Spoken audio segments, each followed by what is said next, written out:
Hartlike goeiemôre, ons Vrydag is die laaste dag dat ons vandag saam kuier.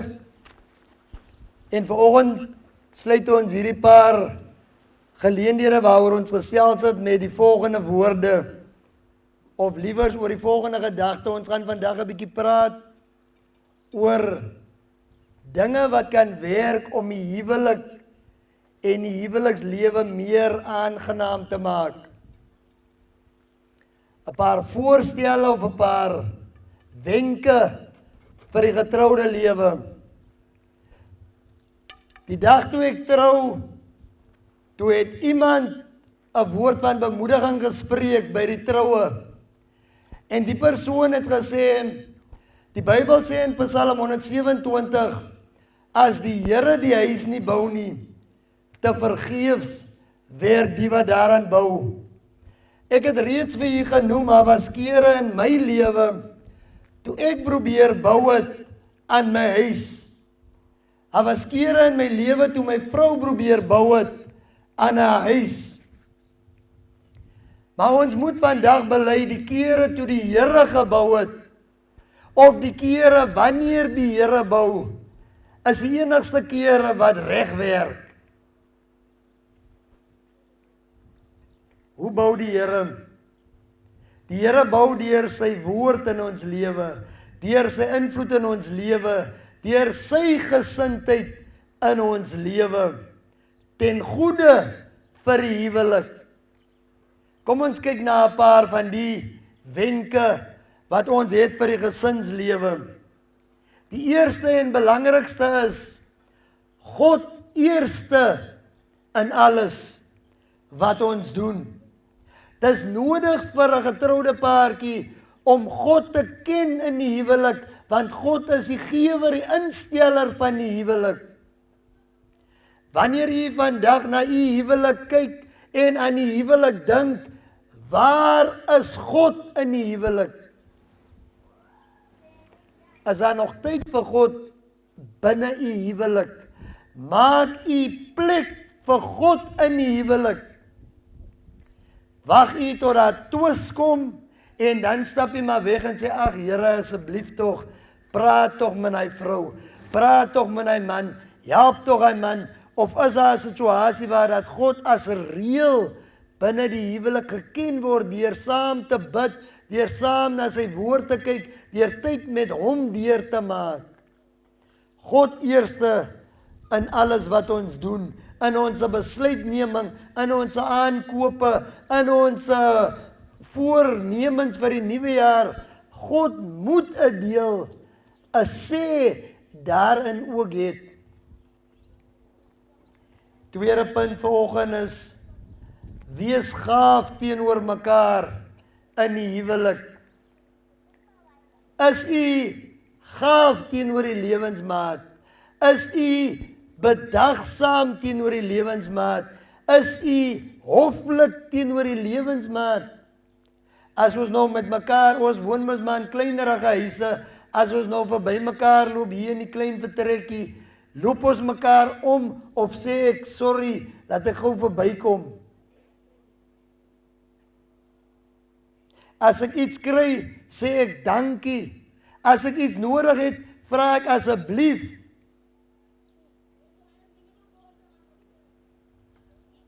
Is ons gaaf teenoor mekaar? Het ons 'n mooi woord vir mekaar? Nie net in woorde nie, maar ook in ons optrede, ook in ons gesindhede, moet ons gaaf wees teenoor mekaar. Het jy opgelet, vriende, dikwels, hoe gaaf is ons teenoor ons lewensmaat wanneer ons gaste het? My man, gaan jy ook 'n bietjie koffie drink? My man, wil jy ook 'n bietjie tee hê? Gaan jy ook nou drink? Wil jy ook nou hê? Maar as die mense weg is en hy sê, Bokkie, 'n bietjie teetjies asseblief, dan sê jy, wat maak keer jou hande? As dit so, susters, wat maak keer jou hande? Lig vir jou meneer. Ek kan nie heeldag reg staan vir jou nie, maar sodra daar besoekers is, dan is jy die mees gaafste persoon teenoor jou lewensmaat. Dieselfde geld vir die man. Die derde punt, glo en vertrou mekaar. As ek nou loop hier tussen die huise in die gemeenskap, dan is dit nie nodig dat Brenda daar by die saal moet sit en wonder, ek wonder waar is Hilton, ek wonder by wie is hy, ek wonder. Ons moet mekaar vertrou, binne die huwelik. Juis wanneer ons kinders van die Here is, moet ons eers mekaar vertrou, en betroubaar wees. As ek vertroue van my vrou verwag, moet ek betroubaar wees. As ek wil hê sy moet glo wat ek vir haar sê, moet ek eerlik wees.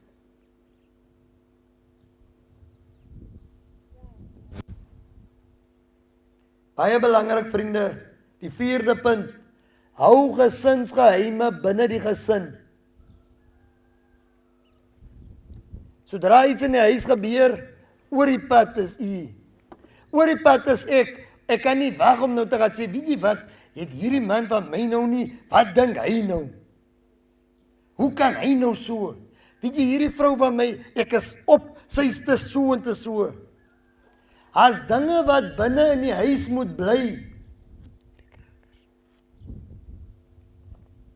as dinge wat binne die huishouding moet bly, wat nie uitgepraat moet word nie. Praat jy uit die huis uit.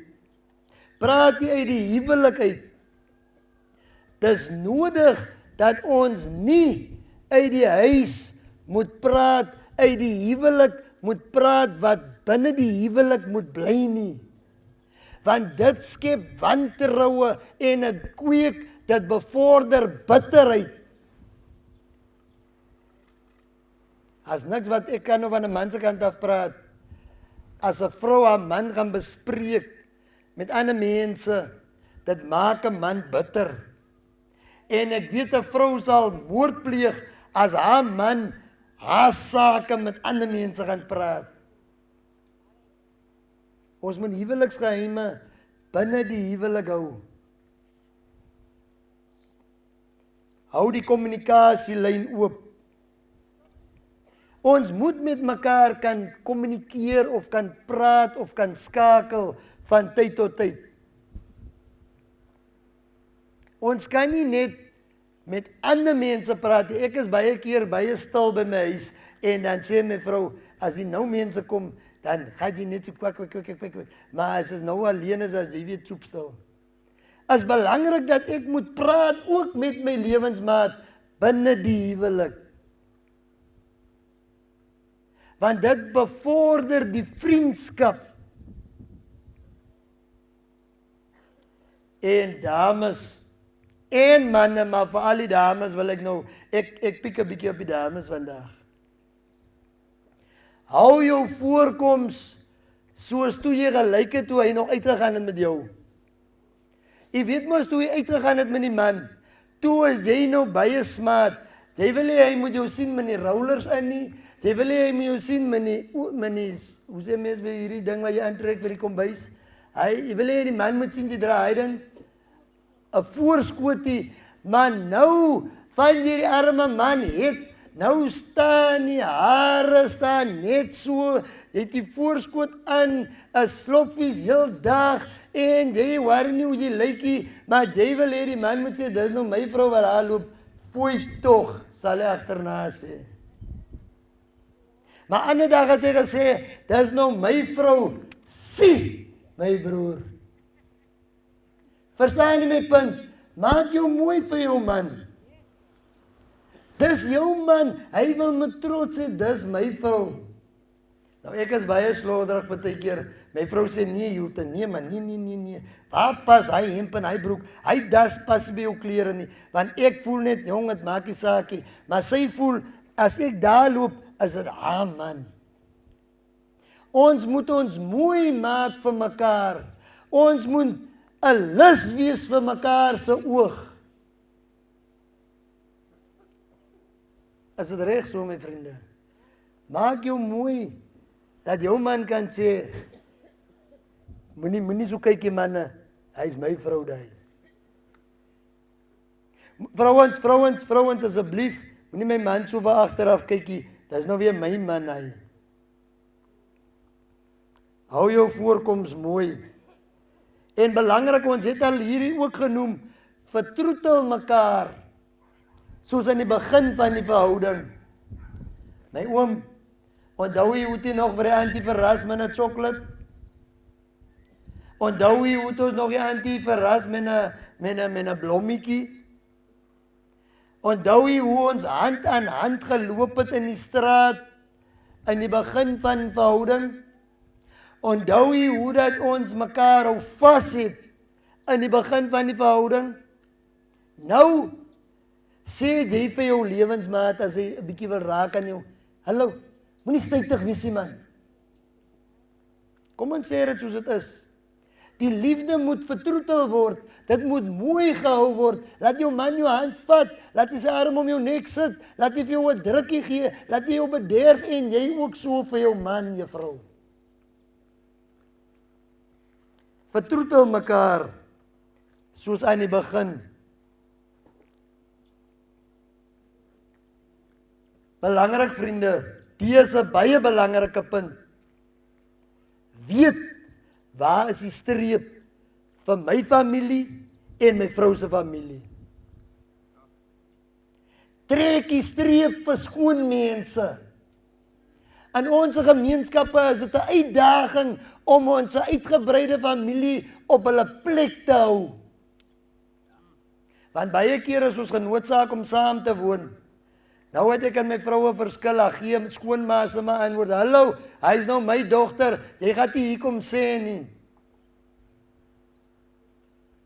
Families, skoonfamilies, moet hulle plek ken in 'n huwelik, as 'n man en 'n vrou se huwelik.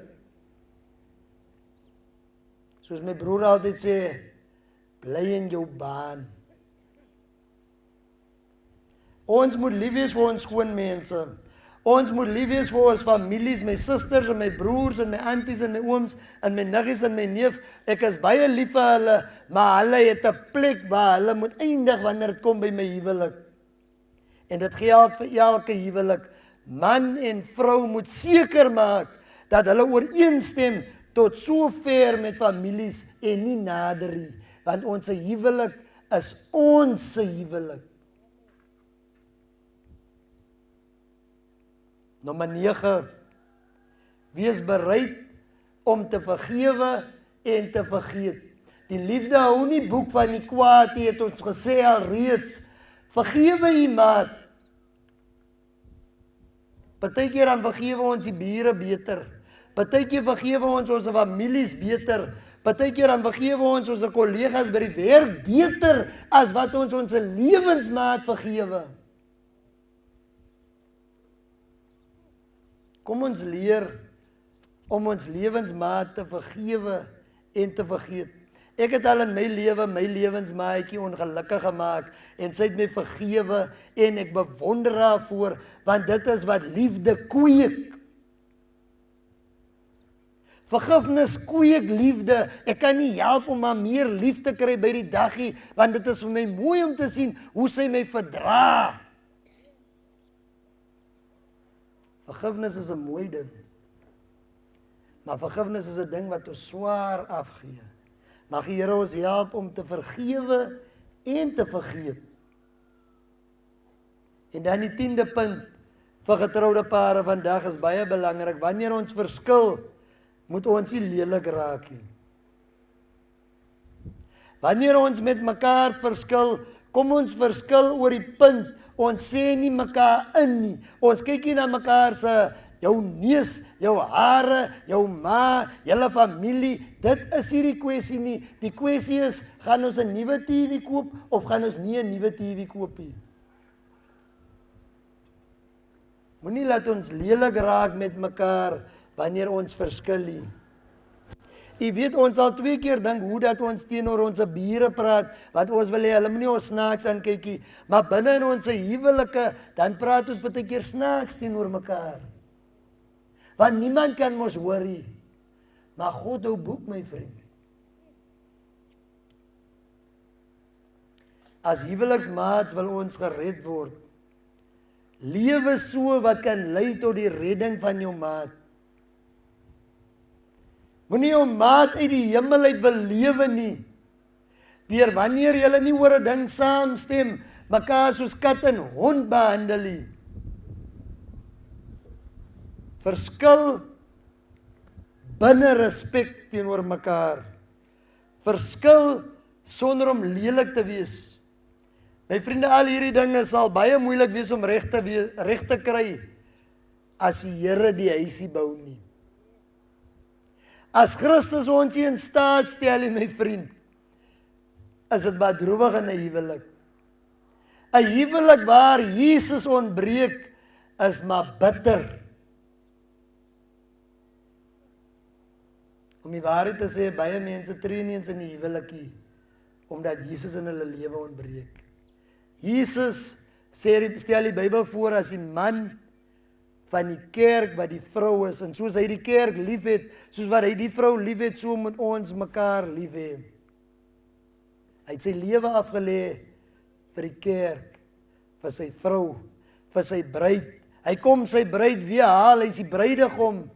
En die liefde tussen hom en die mensdom is die liefde wat ons moet kweek binne in ons huweliksverband. Mag die Here ons help ten opsigte van ons huwelik. Kom ons praat vir 'n oomblik oor enkelinge. Vir die mense wat nog nie getroud is nie, wat nog hoop om te trou, wat nog graag wil trou, kom ons praat vir 'n oomblikie met ons enkelinge. Vandag wil ek met u praat as 'n ouer van jong kinders. Weet jy wat sê die Bybel? Vir jong mense, dink aan jou Skepper in die dae van jou jonkheid. Jong mense, in die eerste plek, wanneer jy jonk is, dink aan jou Skepper in die dae van jou jonkheid.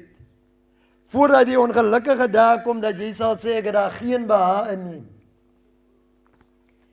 Die rede hoekom die Bybel hierdie vers gee, is omdat ons graag God vergeet as ons jonk is.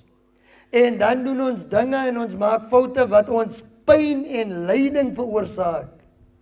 Maar as jy God onthou in jou jong dae, dan sal jy wandel volgens sy lering, volgens sy insetting, volgens sy wil, en dit sal jou beskik. Soos wanneer jy oud word, jy die Here onthou in jou jong dae, dan word jy gelukkig oud, want jy het goddelike keuses gemaak. Die eerste punt is baie krities. Moenie wil trou, omdat jy seksueel aangetrokke is tot die volgende persoon nie. Moenie trou, omdat die dametjie het 'n fige wat van niks skrikkie. Jy hou van die fige, jy wil die fige vir 'n vrou hê. Die fige gaan nie jou klere was nie. Die fige gaan jou nie kos maak nie. Die fige gaan nie so bly na die kinders nie. Die fige is nie jou toekoms nie. Baie dames het figes gehad. Hulle het dit nie meer nie, hulle het nou kinders. Hulle het nou huise. Het gaan nie nou meer net van loop en model in die straat nie. Het kos sak nou. En as jy wil 'n regte vrou vat, moet jy maar 2 keer dink oor die figuurtjie, my. Moenie vir wellus trou nie.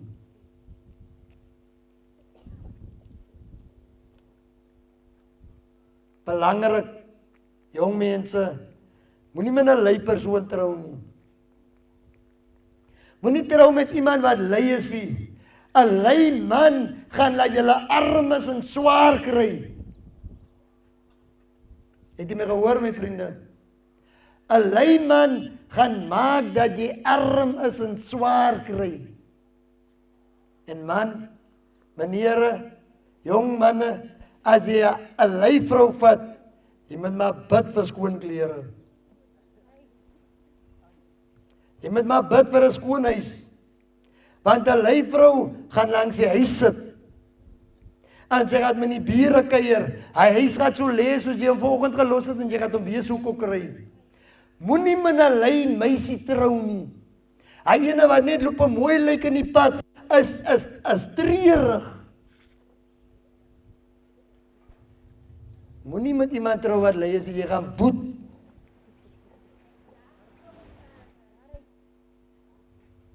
Moet nie vir geld trou nie. Moenie vir geld trou nie, want jy kan nie winkel toe gaan vir liefde nie. Jou man kan al die geld in die wêreld hê, maar jy kan nie Oudtshoorn toe ry en 'n sak liefde gaan koop nie. Jy kan gerief hê, jy kan alles in jou huis hê, jy kan die beste huis hê in hierdie gemeenskap. As liefde in jou huis ontbreek, sal jy jal het binne in hy gerief. Moenie vir geld trou nie. Dit gaan vir jou meer lyding en verdriet bring as enigiets anders. En my vriende, ek hoef nie vir jy dit weer te sê nie. As jy jonk is en jy gaan uit met 'n ouetjie of met 'n dametjie wat daar skuldig maak aan alkohol en dwelmmisbruik, jy gaan met 'n dronk persoon eindig. Moenie trou met iemand wat nie nugter is nie. Jy gaan bitter hê.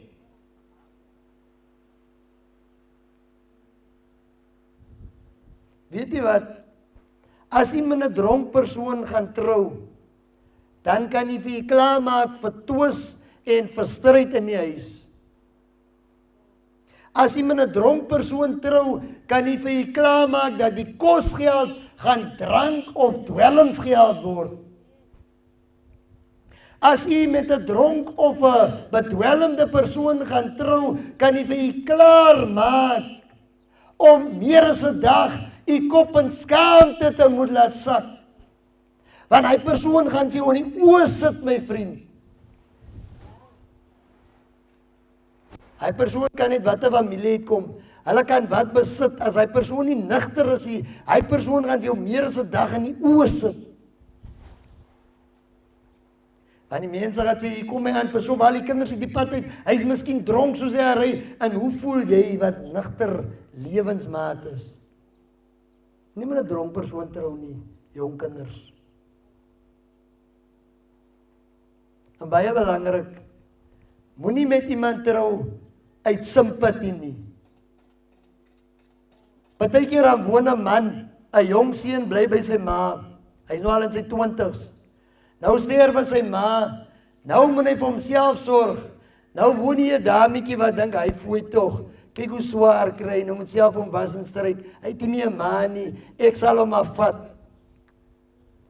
Nou vat jy hom omdat jy hom jammer kry. My vriend, hy gaan oor sy ma se dood kom, as sit jy nog altyd met hom. Want ons kom oor die dood. En as hy nie so fooi tog soos hy gelyk het nie, dan is hy moeilik. Maar dan sit jy met hom, want jy het gesê fooi tog, hy moet nou vir homself kook. Laat hy maar vir homself kook. Al bak hy net eiers. En al moet hy nou maar sterk wees met toebroodjies. Laat hy maar sterk wees, trou vir liefde. Moenie vir simpatie trou nie. En dit bring ons by die volgende punt, trou wanneer jy iemand waarlik lief het. En nie begeerlikheid nie.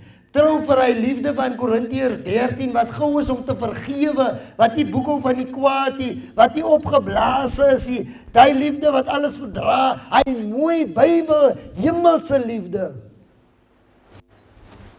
Trou vir liefde. My vriende, is liefde wat ons het in hierdie dorp, is God se liefde wat ons het, trou vir daardie liefde. Liefde wat God gee. Goddelike liefde. 'n liefde wat voel vir jou naaste. 'n liefde wat omgee. 'n liefde wat opreg is. 'n liefde wat weer en weer en weer vergewe. 'n liefde wat onvoorwaardelik is. Trou vir liefde. Jong mense, as jy nie seker is of jy lief het nie, lees 1 Korintiërs 13. Wat liefde is. En moenie trou voordat jy nie gereed is om te trou nie. Jy moet weet, my hart is in hierdie ding. Want om in die huwelik te tree, moet jy jouself toewy tot die saad. Lewenslang. Maak seker dat u gereed is om te trou. Dat u gereed is om te sê, ek hou jou, al gaan het opdrand of afdrand. Ek sal by jou staan tot die dood toe. Dit is wanneer jy met sekerheid kan sê, jy is nou gereed. Die huwelik jong mense is nie net eindjies hou nie. Die huwelik is nie net in die maanlig loop en lekker grappies maak nie. Dis nie die huwelik. Die huwelik is 'n wrede werklikheid van saam leef en saam staan en saam lag en saam huil en saam gelukkig is en saam pyn verduur. Dis die huwelik. Die huwelik is nie ma en pa moet sorg vir alles en julle twee vat 'n hokkie en julle kom terug en julle maak die yskas oop en julle bedien mekaar. Daai is nie die huwelik nie. Die huwelik verg toewyding. 'n Lewenslange toewyding. Jy moet daarvoor gereed wees en jy moet dit verstaan. En dit bring ons by die volgende punt. Jy moet huweliksberading kry. Vra vir die dominee, vir die pastoor wat jou gaan trou, praat 'n bietjie met ons twee oor die implikasie van die huwelik, waaroor die huwelik regtig gaan, sodat ons kan verstaan waar ons inlaat.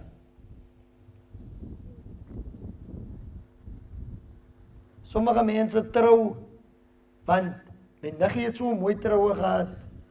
Ek het maar vir hom ja gesê, want ek wil ook 'n mooi troue hê.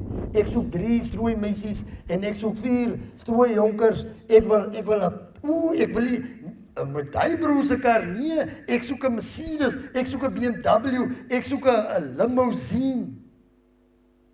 En nee, die kerk moet mooi gemaak word. Die getroude lewe is nie die troudag nie.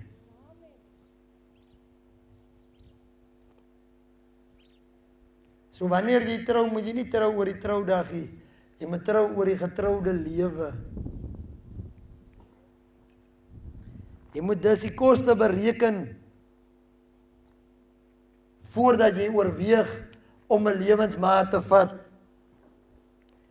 Jy moet seker wees waaroor dit gaan. En my vriende, die laaste punt vandag wanneer dit kom by jong mense is, dis nodig dat jy baie bid voordat jy trou. Baie jong mense is tevrede met die feit dat hulle ouers vir hulle bid. Baie jong mense vra vir ouers en vir kerkmense, broer, bid vir my. My vriend, as jy 'n lewensmaat wil hê, bid vir jouself. Gaan in jou kamer, gaan in jou binnekamer en praat met die Here en sê, Here, ek oorweeg hierdie stap. Help dat dit 'n verantwoordelike stap sal wees. Sit u hand in hierdie ding, beweeg in hierdie ding, openbaar jouself in hierdie ding en bid sonder ophou. As jy 1 keer 'n dag gebid het, terwyl jy uitgegaan het, moet jy 3 keer 'n dag bid wanneer jy wil trou.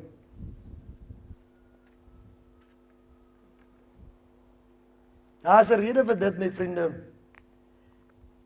Ek wil ten slotte sê, toe God die mens gemaak het, reg in die begin in die boek van Genesis, het God 2 dinge ingestel, as jy die Bybel mooi gaan lees.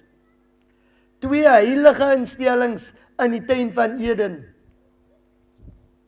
God het die mens gemaak en het hulle getrou.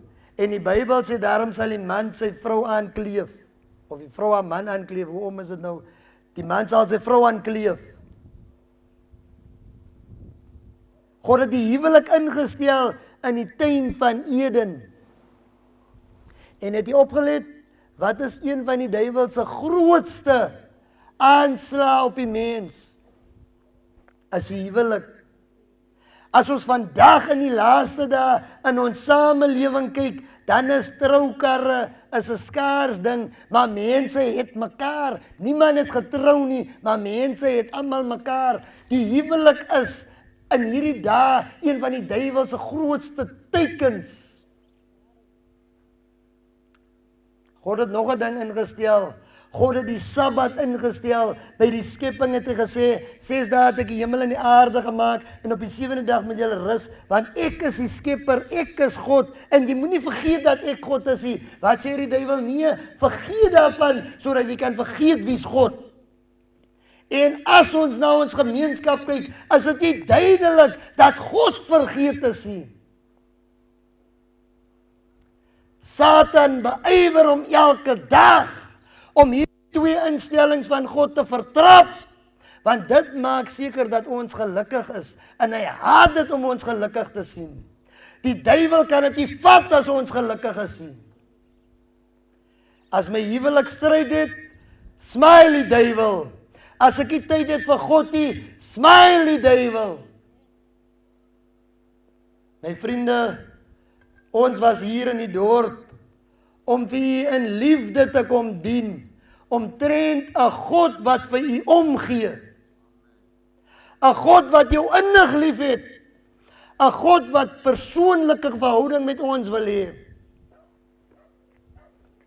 Ons kon op vakansie wees, maar die liefde van Jesus het ons gedring om vir u te kom vertel, Jesus gee baie om vir u. Hy wil hê dat u gelukkig moet wees. Binne in die huwelik, binne in die gesin, binne in die samelewing wil God hê, ons moet gelukkig wees. Maar daar's 'n vyand daar buite. En my Bybel sê, wie die bewoners van die aarde, want die duiwel het neergedaal met groot woede. En kan ons dit dan nie sien nie? Ons huwelike boet onder die vyand se aanslag. Ons gesinslewe kry swaar onder die duiwel se aanslag. Ons samelewing is in 'n toestand onder die duiwel se aanslag. My vriende, my Bybel sê, ons het dit gister aangehaal, my Bybel sê, die dief kom om te steel en te verwoes en te slag, maar ek het gekom dat jy 'n lewe en 'n oorvloed van lewe kan hê. As 2 in hierdie stryd, dis of God of Satan. Ons het gepraat oor wat jy saai, sal jy maai, uit watter sak saai ons. My vriende, mag ons vandag God kies. Jy sien al hierdie praatjies wat ons het, kan ons nie het sonder God nie. Want dan sou ons maar net soos maatskaplike werkers wees wat nou maar net mooi praatjies gee vir die gemeenskap, omdat ons omgee vir die gemeenskap. Maar ons is hier om net praatjies te kom gee nie. Ons is hier om 'n rigting aan te wys na die Skepper toe wat weet wat goed is vir ons. Jesus wil hê u moet gelukkig wees. Wat gaan u met Jesus doen? Ek sluit hierdie praatjie af met hierdie vraag wat Pilatus gevra het aan mense. Toe die mense Jesus wou kruisig.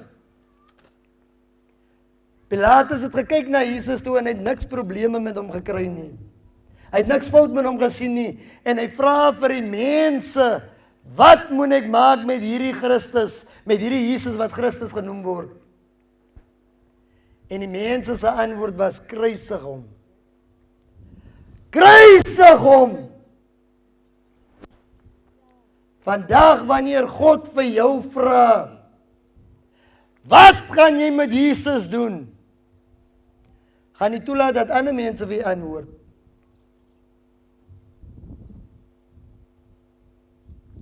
Gaan nie toelaat dat die man vir antwoord. Gaan nie toelaat dat die kinders vir antwoord, dat die bure, die gemeenskap vir antwoord, of sal u vir uself besluit, ek wil vriendskap sluit met Jesus, sodat ek vrede kan hê. My vriende, sluit vriendskap met Jesus, sodat die vrede kan hê. Môre as die Here wil, verlaat ons hierdie dorp. Ons los Jesus hier. U sien, ons het die verlossing vir u nie. Ons verlosser is Jesus. En prys sy wonderlike naam, soos wat hy saam met my sal gaan, kan hy ook by u bly. 'n dierbare heiland is Jesus my Heer. 'n dierbare heiland vir my. By hom skuil my siel in die ewige rots, waar strome en lewe verbly. Wat sê die woord? My vriende, ons gaan vanoggend 'n kring vorm en die Here vertrou om ons gelukkige mense in hom te maak. Want my Bybel sê, vind jou vreugde in die Here. Die bron van vreugde is Jesus. Daar waar jy my stem kan hoor, kan jy nader kom, terwyl ons die Here gaan aanroep in hierdie dag. Die Here seën u. Amen.